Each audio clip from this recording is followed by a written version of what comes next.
It was funny because last night we went in and, I mean, the White House looked beautiful. It was spectacular. And I was looking for some Fox News colleagues because this is for broadcast news. We always tease each other. He was, after I gave birth, he was like, oh my gosh, if I lost you and I, went to the park with our 3 kids, I mean, think of the ladies I can. Like, this is a horrible thing to say. It's hard to imagine how the woman once admired for her fashion sense and bright smile could find herself in the middle of a scandal that grows darker each day.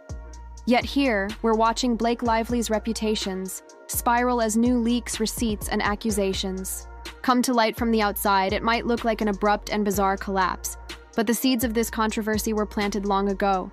Most people only caught on when her film with Justin Baldoni ignited a wave of negative buzz. At first, nobody suspected Blake herself was behind the drama. She tried to paint Justin as a calculating adversary who'd allegedly manipulated the public, but now text messages, insider testimonies, and a slew of contradictory statements have forced the world to take a second look, and once you see what's tucked away in the evidence, you can't unsee it. The real beginning of this feud started quietly. When early interviews promoting the movie, It Ends With Us gave some viewers a strange feeling about Blake's behavior instead of typical lighthearted banter. Her interviews came across as dismissive and condescending. Someone would ask about Justin Baldwin's directorial style, and she'd pivot to her personal brand or crack a flippant joke that didn't quite land. It was so noticeable that fans who'd always adored her started digging up older interviews to see if something had changed or if they had missed warning signs all along. In these older clips, she seemed to brush off interviewers, roll her eyes, or shift all attention onto herself even when asked about another topic or co-star. The initial reaction was, "My confusion. Was she just having an off day? Was the media exaggerating?" But the more people watched, the more they saw that perhaps she wasn't the sweet, approachable star many believed her to be.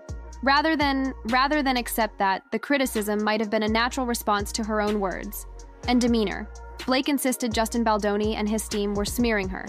She went on their card saying they'd planted stories, framing her as rude or overbearing. Her defense escalated from gentle pushback to full-on attacks, culminating in a New York Times piece that painted Justin as a manipulative figure, overshadowing Heron. Set the Times article, however, raised eyebrows, not because they'd never reported on conflict before, but because chunks of text messages were curiously edited, sections of conversations were rearranged, emojis were removed, and certain lines were truncated. Justin's legal team began pointing out the discrepancies, suggesting Blake's narrative might not be as authentic as she claimed. It's based on a beautiful, really important book, and it's about a young woman named Lily who confronts the generational cycles in her life and breaks them and ends the circle. Mm-hmm. And I hope people find it inspiring, and yet also, it's a film about a heavy topic. It's about domestic violence. And find my way back to center. That is one thing I can assure you of. And I'm sorry I made you feel that way. That must have felt terrible. And I will for sure do better. That was not my best weekend, and I should have given it more time. And damn right, you got great friends if that's how you felt and they knew that. And we should all have friends like that, aside from the fact that they're 2 of the most creative people on the planet. The 3 of you guys together is unbelievable. Talk about energy and just to force all 3 of you. But I just wanted you to know that I didn't need that, because it's really good and it's going to make the movie sing, like you said. And I'm excited to go through the whole movie with you. I'm just excited to spend time with you. I'm excited to be in your sphere and your presence, and for us to share creative juices together, although that sounds terrible. I think you and I have been trying to build a relationship, which I think we've done successfully. I mean, here we are. And this quickly led to one of the most jarring twists in the saga: comparisons to Amber Heard's messy battle with Johnny Depp. It wasn't only the media making these comparisons. Even commentators who closely followed the Depp Heard case noted patterns in Blake's tactics: manipulate the press, play the victim, and bank on public sympathy before the other side has a chance to respond. What set this story apart, though, was the suspicion that Blake had bigger plans. The chatter went beyond the idea of she's just covering up rude behavior. It hinted that she wanted more control, not just over her image, but possibly the entire film itself. Insiders suggested she tried to commandeer the editing process, demanded certain rewrites, and even roped in her husband, Ryan Reynolds, and good friend, Taylor Swift, to bolster her influence, according to multiple leaked messages. Blake would remind Justin she had heavy hitters in her corner, referencing them as if they were her personal secret weapons. It all sounded so melodramatic, like a behind-the-scenes soap opera starring A-listers, who should have been focusing on a movie about serious issues eventually. Justin Baldwin's team fired back, disputing her claims one by one.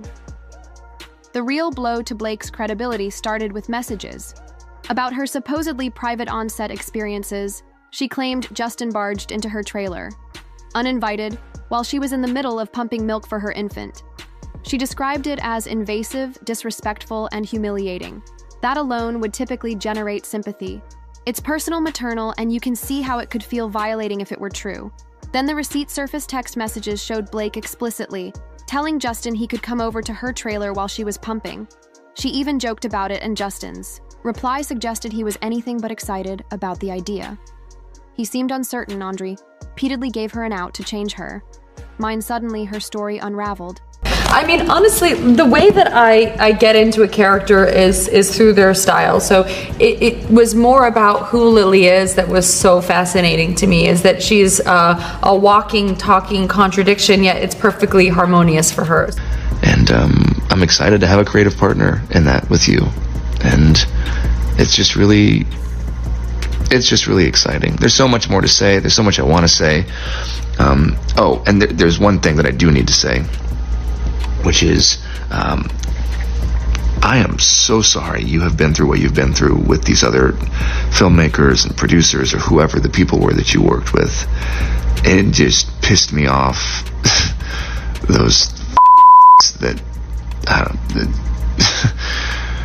I'm just still kind of blown away that this is the industry that we're in and that you've experienced that as a woman. And I know I don't need to say it, but that's not at all going to be or will be, and hopefully it's not been the experience with me. There's nothing more exciting to me like that I get to work with Blake Lively and have her, all of her. I mean, that's what I want. And so there's been no hesitancy with me sending you the final draft file. I am totally fine with that. The only reason I didn't send it today was because I was trying to implement and add your notes into my working draft, which is already, like, I'm all over that draft right now. So there's a whole bunch of new stars that are going to be collated pages. And I just haven't had a chance to send it to you. What had been portrayed as an unannounced intrusion looked more like a friendly, consensual visit, and Justin's apparent confusion in the messages contradicted the notion. He was forcing his way in. Another explosive detail involved the producer, Jamie. Heath Blake claimed Jimmy showed her graphic, borderline pornographic footage while discussing a scene in the script. If that were accurate, it would raise serious red flags, except the footage was revealed to be a discrete clip from Jim's wife giving birth, something he wanted to show as a reference for a realistic birthing scene in the movie.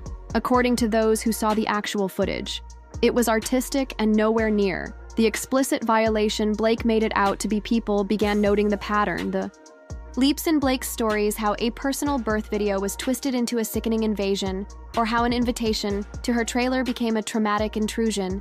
But perhaps the most bizarre revelations center on allegations that Blake tried to hijack the entire creative process of It Ends With Us. Justin wasn't just an actor. He wrote, directed, and was deeply involved in shaping the film from the beginning. Yet leaked texts from producers imply Blake was demanding the final cut. She wanted to see all the daily footage, re-edit certain scene, and even piece together her own directorial vision behind Justin's back.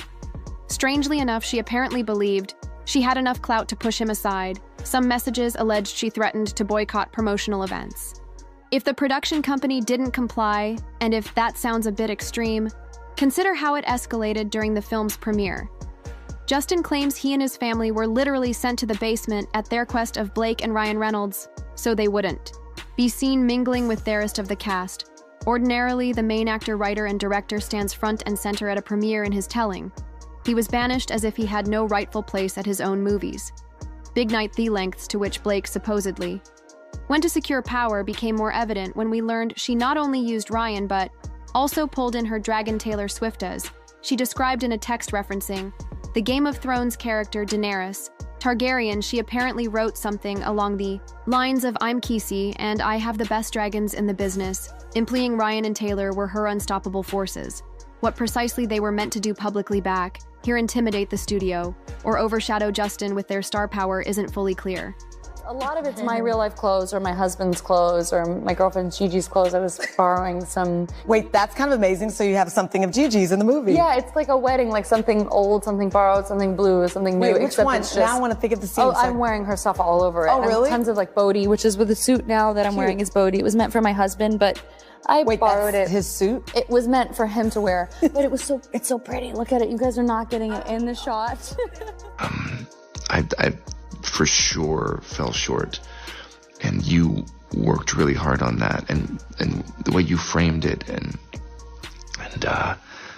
how that made you feel. I just want to say thank you for sharing that with me. That takes a lot of trust and vulnerability, and I feel really grateful that you feel safe enough to tell me that that's how you feel, and share that with me.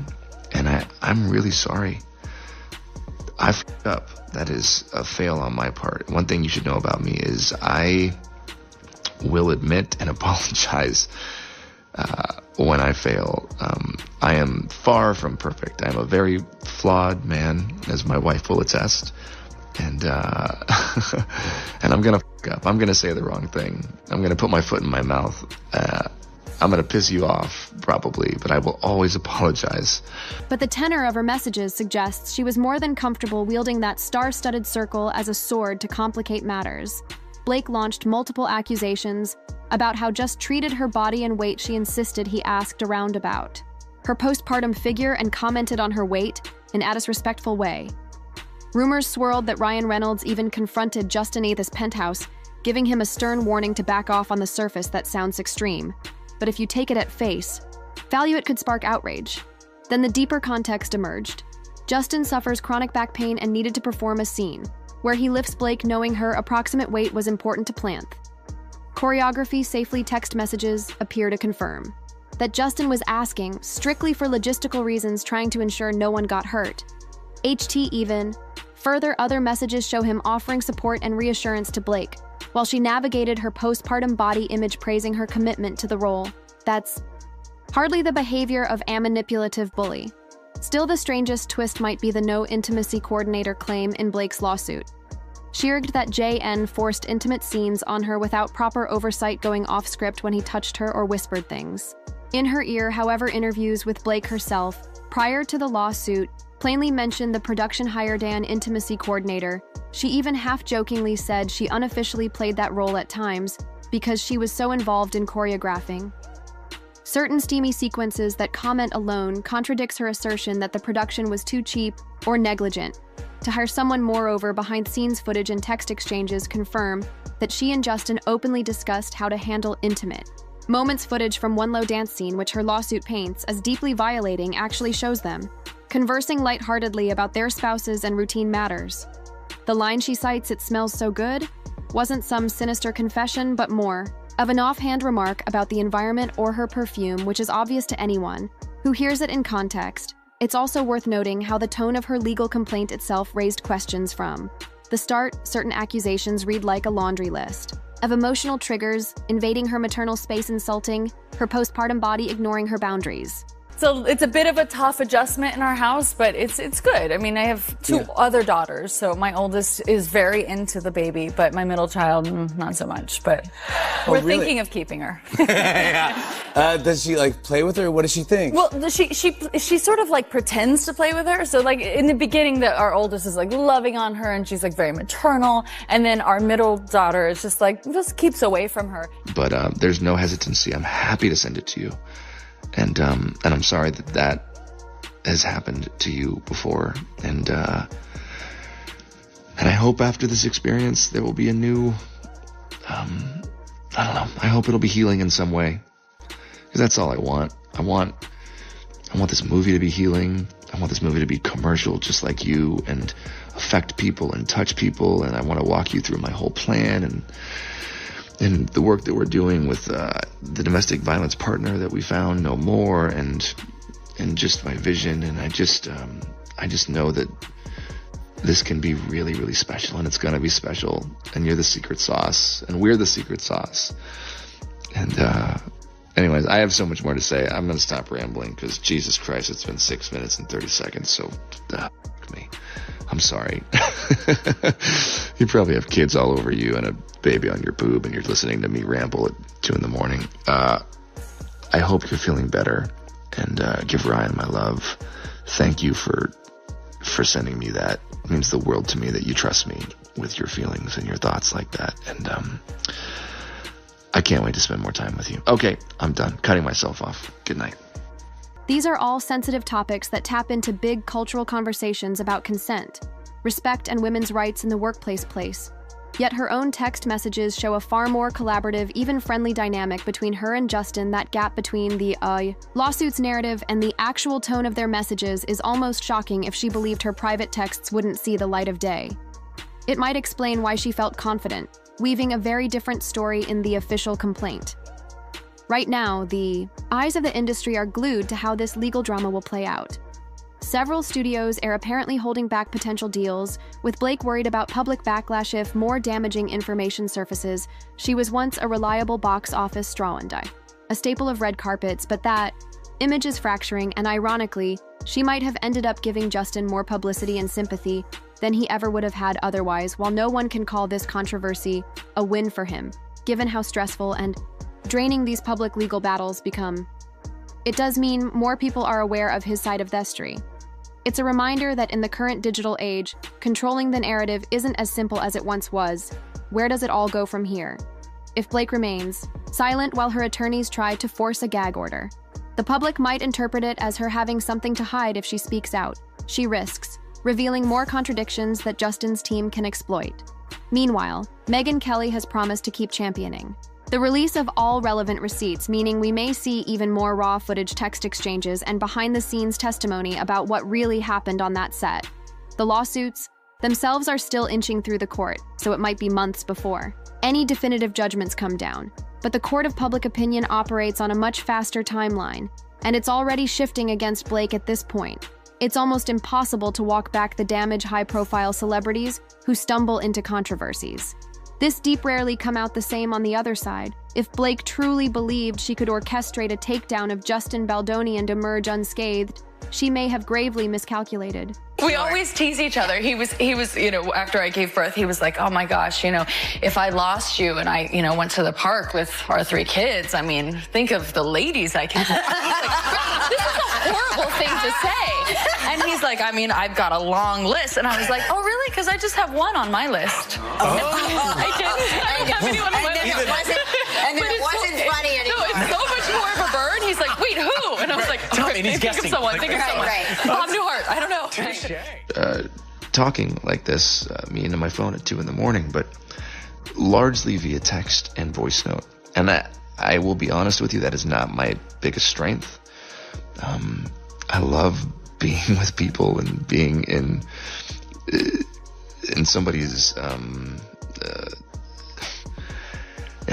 space and being face to face, and I feel like that's where I excel, and definitely fallen short at times in our text and voice note exchanges because there's so much to communicate and there's so much happening, and all that to say, I'm just really looking forward to spending time together, and I think that's going to really go a long way for our chemistry, which I believe is there. Has been there from the start, so I was so damn excited when you wanted to do this film. I felt it in the room when we met, and yeah, I think it does come from the both of us being hardworking and having a vision and not settling. The bigger question is whether, like Amber Heard, she'll eventually face Avery public reckoning where all the evidence is displayed in a trial setting. And if that occurs, the text message footage and depositions won't just be in the realm of rumor, they'll be official. The day that happens, the final shreds of her once flawless reputation could vanish. So is Blake. Lively, a cunning mastermind who lied at every turn to shore up her power and reputation, or is it remotely possible she has valid concerns about Justin Baldwin that haven't come to light yet, and she just went about exposing them in a deeply misguided way? The evidence so far seems heavily stacked against her, and every time she makes another move like filing for a gag order, it only hardens the perception. that she's in damage control mode. What we do know is that many fans and fellow actors who once rallied around her are now standing on the sidelines waiting to see where the chips fall. Hollywood is no stranger to feuds, but the depth of this one combined with the legal complexity and the personal stakes is mesmerizingly intense. In the end, everyone is left to ask, did Blake Lively truly sabotage her own image in a desperate power grab, or was she so determined to maintain a pristine image that she'd do anything and accuse anyone to preserve it as the leaked evidence grows? Each new revelation points to one unmistakable conclusion. This is no misunderstanding. It's a battle of narratives, and only one side can come out on top if Blake hoped no one would notice the discrepancies in her statements. She underestimated the world's appetite for unraveling a scandal. Now that we've seen inside the text messages, heard the actual audio from the set, and watched the behind-the-scenes footage, it's hard to believe her original claims. The question is whether any last-minute bombshells might emerge that turn the tables again. For now, the scales are tipping heavily against her, and she might just be on the brink of a downfall more dramatic than anything she's ever filmed.